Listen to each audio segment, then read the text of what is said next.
Hello friends, देखिए MP में एक और नई वैकेंसी जी निकाली गई है।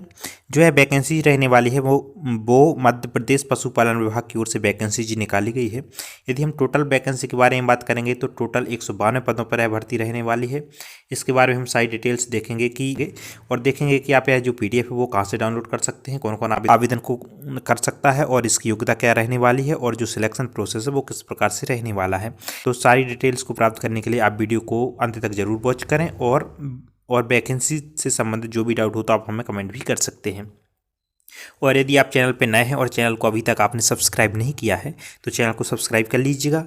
देखिए, यदि हम वैकेंसी के बारे में बात करेंगे तो जो वैकेंसीज रहेंगी वो कैटेगरीज में डिवाइड कर रखी हैं। यूआर के लिए 72 वैकेंसी रहने वाली हैं। एससी की 17 वैकेंसी हैं, एसटी के लिए 42 वैकेंसी, ओबीसी के लिए 45 वैकेंसी है और ईडब्ल्यूएस के लिए 16 वैकेंसी रहने वाली हैं।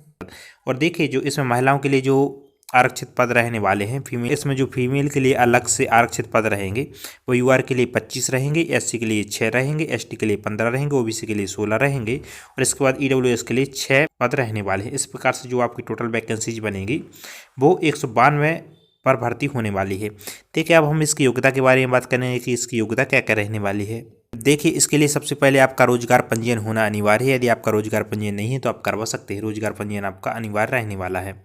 देखिए, मध्य प्रदेश के मूल निवासियों का जीवित रोजगार पंजीयन आवेदन करते समय आवश्यक नहीं होगा, किंतु ऐसे अभ्यर्थियों को साक्षात्कार हेतु आयोग कार्यालय में वांछित दस्तावेज भिजवाने की अंतिम तिथि तक रोजगार कार्यालय में जीवित पंजीयन प्रमाण पत्र अनिवार्य प्रस्तुत करना होगा। देखिए, इस प्रकार इसमें बताया गया है कि यदि आप जब फॉर्म को अप्लाई कर रहे हैं तो वहाँ पर रोजगार पंजीयन नहीं भी है तो भी चल जाएगा। यदि आपका सिलेक्शन होता है तो आपके लिए जब आपका डॉक्यूमेंट्स वेरिफिकेशन होगा इंटरव्यू के टाइम पे तो आपको रोजगार पंजीयन अनिवार्य रहने वाला है, जो कि मध्य प्रदेश के सिर्फ मूल निवासियों के लिए रहने वाला है। यदि आप मध्य प्रदेश के बाहर के हैं तो आपके लिए ज़रूरी नहीं रहने वाला है। देखिए, यदि हम इसकी एज के बारे में बात करेंगे तो एज रहेगी 21 वर्ष से लेकर 40 वर्ष के बीच। यदि आपकी एज है तो आप फॉर्म को फिलअप कर सकते हैं।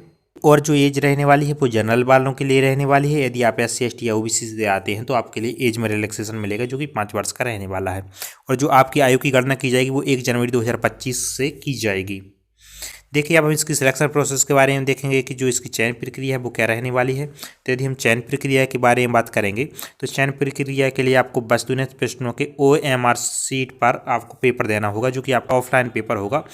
उसके बाद आपको शॉर्ट लिस्ट किया जाता है। यदि शॉर्ट लिस्ट में आपका नाम आता है तो उसके बाद आपका इंटरव्यू होगा और इंटरव्यू के बाद आपको ज्वाइनिंग दे दी जाएगी। इस प्रकार से इसकी सिलेक्शन प्रोसेस रहने वाली है। देखिए, हम देखेंगे कि यह जो वैकेंसीज है वो कहाँ पर निकाली गई है और किन किन पदों पर वैकेंसीज रहने वाली है। देखिए, जो वैकेंसी की यदि हम वेतनमान के बारे में बात करेंगे तो वेतनमान रहेगी 15,600 रुपये से लेकर 39,100 रुपये तक आपका वेतन रहने वाला है और 5400 रुपये आपका ग्रेड पे अलग से रहने वाला है। और यह जो वैकेंसी निकाली गई है तो उसका पद का नाम रहने वाला है सहायक संचालक पशु चिकित्सा, सहायक शल्यज्ञ और पशु चिकित्सा विस्तार अधिकारी की यह वैकेंसीज रहने वाली हैं, जो कि मध्य प्रदेश शासन पशुपालन एवं डेयरी विभाग की ओर से वैकेंसीज निकाली गई हैं। देखिए, जो वैकेंसी रिलीज की गई है तो उसका जो विज्ञापन जारी किया गया है वो 27/12/2024 को ही हो गया था और आपका जो ऑनलाइन फॉर्म रहेंगे वो 20 जनवरी 2025 से आपके ऑनलाइन फॉर्म भरना स्टार्ट हो जाएंगे और इसकी जो लास्ट डेट रहने वाली है तो वो 19 फरवरी 2025 रहने वाली है। यदि आपके आवेदन में कोई त्रुटि हो जाती है तो आप उसको भी संशोधित करवा सकते हैं, जो कि 25 जनवरी से लेकर 21 फरवरी तक आप अपने आवेदन में संशोधन करवा सकते हैं। इसके बाद जो आगे की डेट है प्रवेश पत्र आपकी कब आएगा और लिखित परीक्षा कब होगी तो वो समय पे आपको जानकारी दे दी जाएगी। इनकी साइट पे जाके आप चेक कर सकते हैं। जो वैकेंसी जी निकाली गई है वो मध्य प्रदेश लोक सेवा आयोग रेसिडेंसी इंदौर की ओर से यह वैकेंसी जी निकाली गई है। देखिए, यदि हम इसकी शैक्षणिक योग्यता के बारे में बात करेंगे तो जो इसकी शैक्षणिक योग्यता रहने वाली है वो आपकी रहेगी विधि के नियमों के अधीन स्थापित भारत के किसी मान्यता प्राप्त विश्वविद्यालय से आपने पशु चिकित्सा विज्ञान में स्नातक कर रखा हो तो आप फॉर्म को फिलअप कर सकते हैं, या फिर आपके पास यह योग्यता है तो आप फॉर्म को फिलअप कर सकते हैं। अब हम देखेंगे कि इसका जो PDF है वो आप कैसे डाउनलोड कर सकते हैं। इसके PDF को डाउनलोड करने के लिए आप सर्च कर सकते हैं MPPSC। जैसे आप इसको सर्च करेंगे तो आपके सामने जो पहली ही लिंक आ जाएगी उस पर हमें क्लिक कर लेना है। तो जैसे हम इस पर क्लिक करेंगे तो हम MPPSC के ऑफिशियल पेज पर पहुंच जाएंगे। देखिए, जैसे हमने इस पर क्लिक कर लिया है तो हमें थोड़ा सा इसको नीचे स्क्रॉल कर लेना है। देखिए, हमने थोड़ा सा नीचे स्क्रॉल कर लिया है। एक ऑप्शन देखने को मिलेगा जो रहेगा एडवर्टाइजमेंट रहने वाला है, इसको आप डाउनलोड कर सकते हैं, जो कि रहेगा recruitment advertisement for assistant director veterinary, assistant surgeon और वेटनरी एक्सटेंशन ऑफिसर 2024।